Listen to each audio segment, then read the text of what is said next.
تلسيع كده احلى كبده. ليش الكبده في رمضان طعمها غير؟ واليوم حنكتشف السر سوا.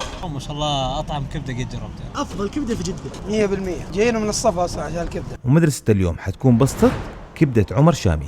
عمر شامي عمل بسطة كبدة يجمع فيها نفسه في الطبخ والمكونات الطازجة من مزارعهم، واليوم حيعلمني خطوة بخطوة كيف نعمل الكبدة. ويبدأ بالسمن البلدي المأخوذ من أغنام مزارعهم. أول ما يسخن الصاج مظبوط ينزل الكبدة.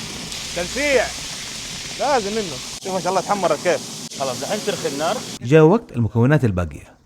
طيب المكونات الباقية عندنا حنبدأ بالطماطم والبقدونس والبهارات. والبهارات عبارة عن كمون وكزبرة وشوية بهارات ثانية. وسألته إيش الخطوة اللي بعدها؟ ترفع النار وتحط الخل وتقلب على طول، توزع في الاطراف. وبعد ما حطينا الخل نمكس المكونات كلها ونخلي الكبدة تنطبخ مع المكونات لمدة 5-7 دقائق.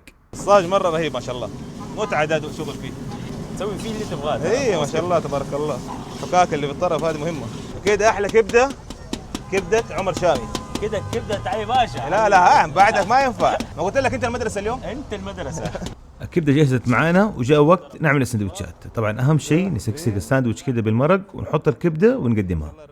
هو شوف المكونات الكويسة حيطلع شيء دائما مرتب. بس فكرة جامدة.